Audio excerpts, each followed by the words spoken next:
สวัสดีครับนี่คือรายการออคัสเรื่องเล่าเขย่าวขวัญอย่าลืมนะครับโปรดใช้วิจารณญาณในการรับฟังและสิ่งที่สำคัญถ้าใจคุณไม่กล้าพอโปรดอย่ารับฟังคนเดียววันนี้เราขอนำเสนอเป็น EP ที่ 8 นะครับชื่อว่าเด็กขายพวงมาลัยสิ่งที่คุณกระทำลงไปไม่ว่าอย่างไรผลกรรมจะตามคุณมาไม่ช้าก็เร็วเรื่องราวนี้นะครับเป็นเรื่องราวที่เกิดขึ้นตอนที่ผมทำงานออร์แกไนซ์ซึ่งช่วงนั้นต้องเดินทางไปต่างจังหวัดบ่อย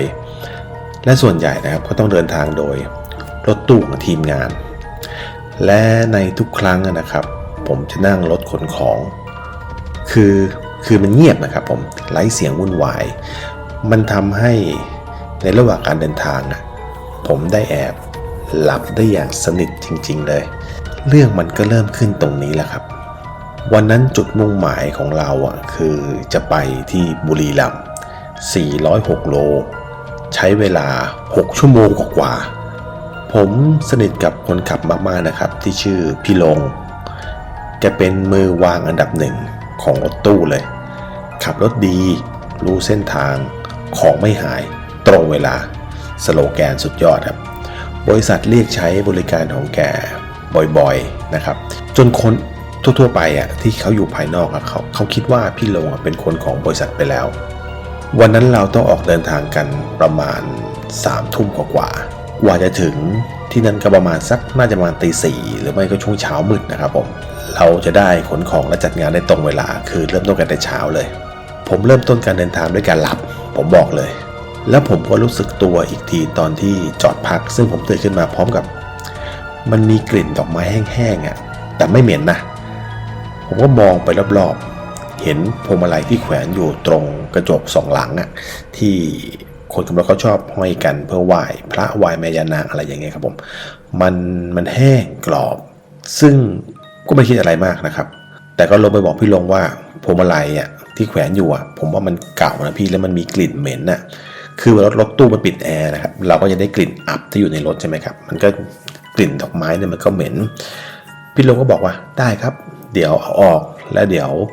จะซื้อมาใหม่มาเปลี่ยนให้ใหม่ให้หอมฟุ้งทั้งคันเลยพอขึ้นรถไปผมก็ทำหน้าที่เดิมครับผมก็คือหลับต่อตอนนี้มันไม่เหม็นแล้วผมก็ตื่นขึ้นมาอีกครั้ง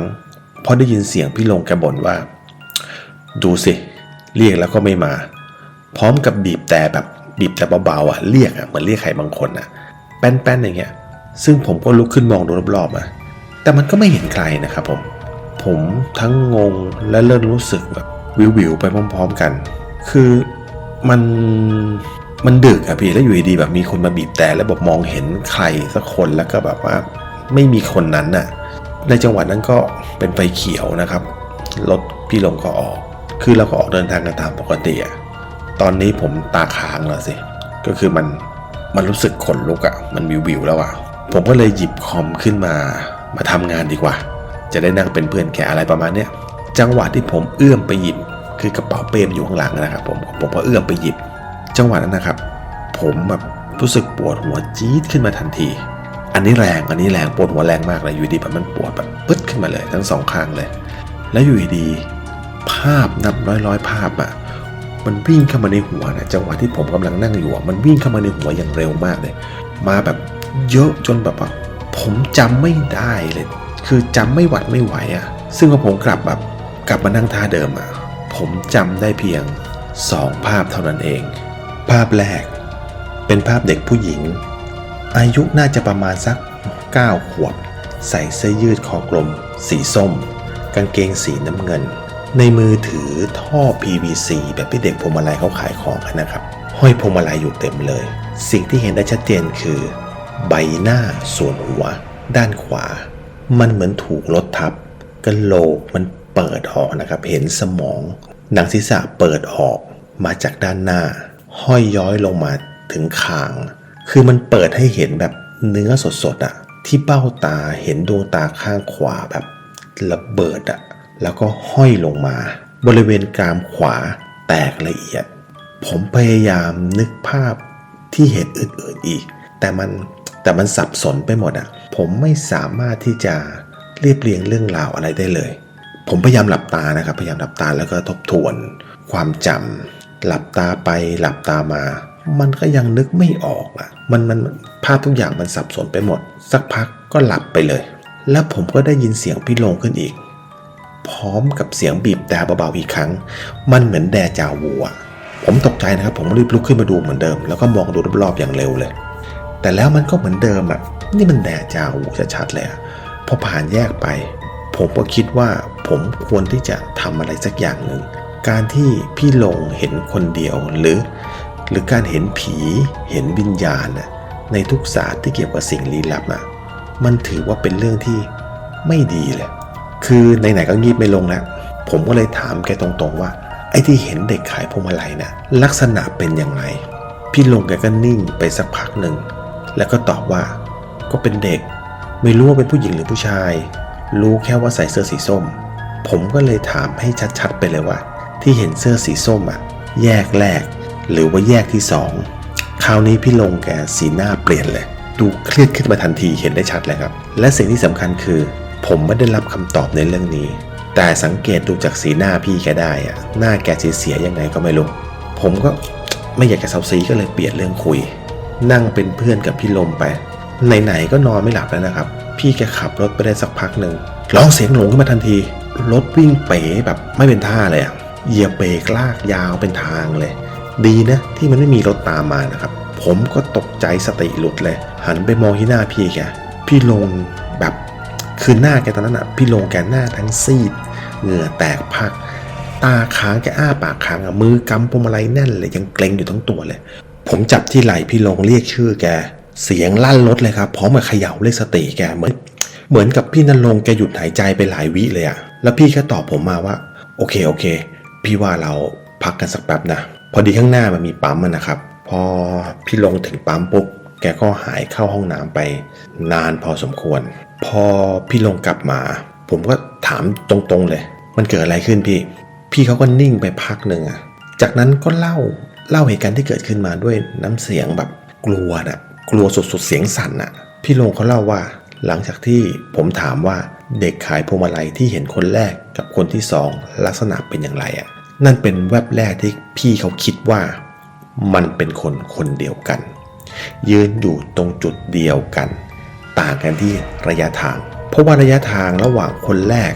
กับคนที่2มันห่างกันเกือบ100 กิโลและสาเหตุของเหตุการณ์เมื่อกี้คือว่าในขณะที่รถกำลังวิ่งอยู่แสงไฟส่องข้างถนนไฟ2ทางมันส่องเข้ามาในรถทำให้พี่เขาเห็นอะไรบางอย่างอยู่ด้านหลังเบาะที่แกนั่งซึ่งทำให้พี่เขาพยายามที่จะมองให้ออกว่ามันคืออะไรเพราะว่ามันเป็นเงาดำๆเหมือนมีคนนั่งอยู่ด้านหลังแต่มันเห็นไม่ชัดพี่ลงก็เลยพยายามที่จะเหลือบมองอยู่บ่อยๆเหลือบอยู่จังหวะที่พี่จากที่เขาเหลือบไปดูเขาหันมามองหน้ารถจากนั้นเขาก็เหลือบกลับไปดูอีกปรากฏว่ามากันให้เห็นเต็ม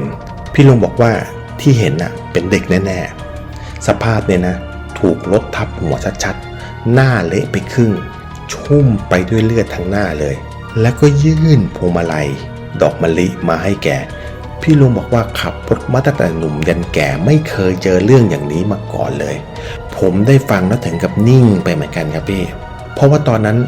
ผมก็ตื่นอยู่แต่ผมไม่รู้สึกอะไรเลยอันนี้มันแปลกมากผมให้พี่ลงนั่งทำใจอยู่พักใหญ่นะครับพอมาดูเวลาแล้วมันก็ตี3 กว่าแล้วอีก100 กว่าโลเราก็จะถึงที่หมายกันแล้วผมก็เลยตัดสินใจผมขับเองดีกว่าเพราะเห็นว่าท่าพี่คงขับไม่ไหวแล้วและนั่นก็เป็นการขับรถตู้ครั้งแรกในชีวิตของผมเลยขอบอกผมขับรวดเดียวมาถึงที่หมายเลยเวลาไปนิดหน่อยนะครับแต่ทุกอย่างก็เรียบร้อยเราต้องอยู่ที่นี่กันอีก4 วันแต่ใน4 วันทุกคนถามเรื่องนี้หมดเลยว่ามันเกิดอะไรขึ้นคือแป๊บเดียวข่าวกระจายไปหมดเลยคือทุกคนต่างสงสัยว่าทำไมผมไม่กลัวและถามพี่ณรงค์เหมือนกับว่าผมเห็นอะไรบางอย่างแล้วผมไม่บอกคืออย่างนี้นะครับผมบอกเลยครับว่าตอนที่ทำงานอยู่ที่เนี่ยไม่มีใครรู้และผมก็ไม่เคยบอกถึงความสามารถและสิ่งที่ผมเห็นกับใครเลยโดยปกติแล้วรถตู้ที่เข้ามาร่วมงานกับเรา จะอยู่กับเราก็ได้หรือจะไปรับงานต่อหรือจะไปไหนก็ได้อันนี้เราไม่ว่ากันแต่ในทุกครั้งพี่ลงจะอยู่กับเราตลอดแล้วคอยดูแลพวกเราแบบว่าคอยไปซื้อของที่ขาดซื้อข้าวของเทคแคร์อะไรพวกเราอย่างเงี้ยตามคืองานอะไรนะที่ต้องใช้รถพี่ลงจะจัดการให้หมดเลยแต่ครั้งนี้พี่ลงมาบอกผมว่าขอกลับบ้านที่สุรินทร์ได้ไหมแล้วจะกลับมารับพวกผมวันที่3ก่อนงานจบซึ่งวันนั้นผมก็บอกว่าได้เลยไม่เป็นไรพี่ลงหายไป1วันกับอีก1คืนแล้วแกก็กลับมาด้วยอาการเหมือนคนไม่ได้นอนเราเห็นรถแกจอดอยู่ตรงกลางลานเลยนะครับคือว่าไม่มีใครกล้าเฉียดเข้าไปที่รถแกเลยคืนนั้นเองก็ได้เรื่องเลยครับพอผมเข้ามาตรวจงานนะครับเซตอัพทุกอย่างหัวหน้ารปภ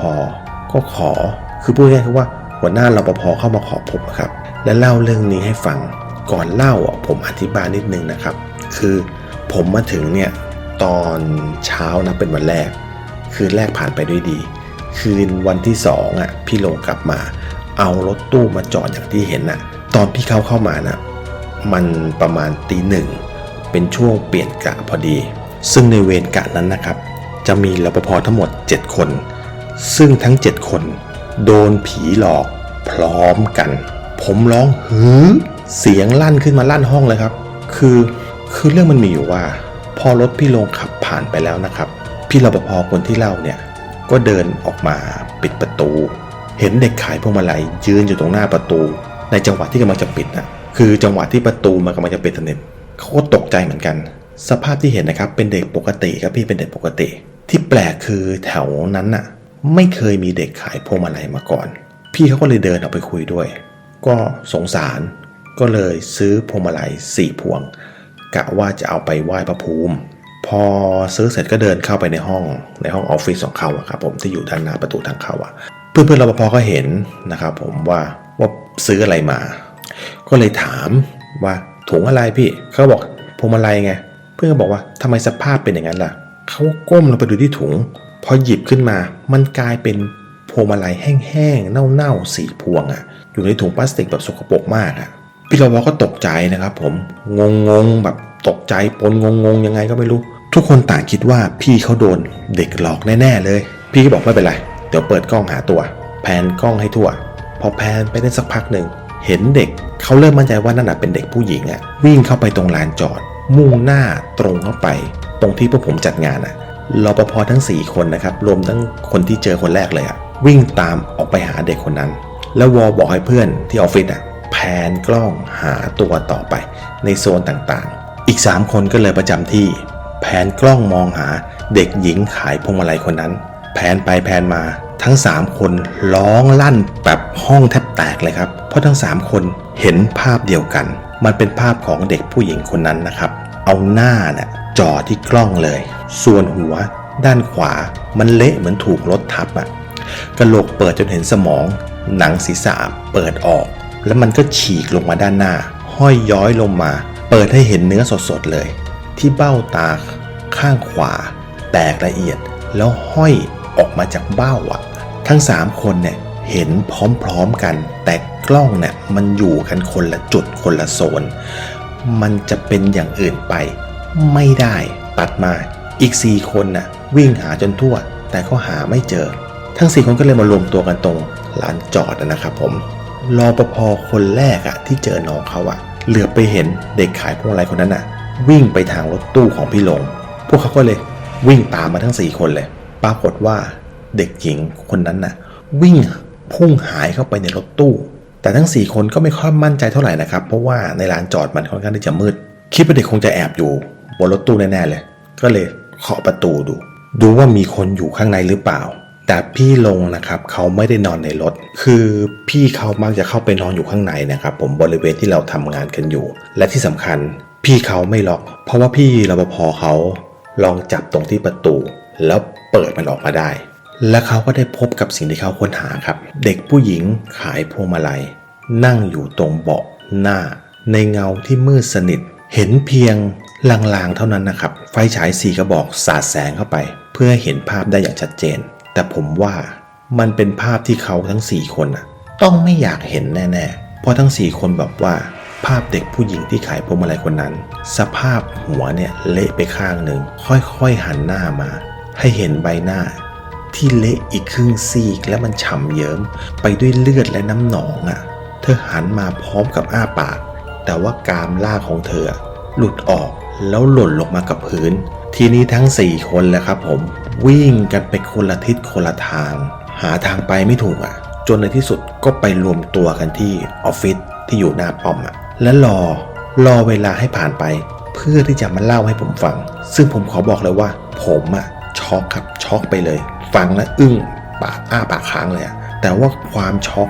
มันยังไม่ได้จบเพียงเท่านี้ครับเพราะว่าอยู่ดีๆมีตำรวจครับมายืนอยู่หน้าประตูเคาะที่กระจกพอพี่รปภเปิดปุ๊บเขาก็ถามหาชื่อผมเลย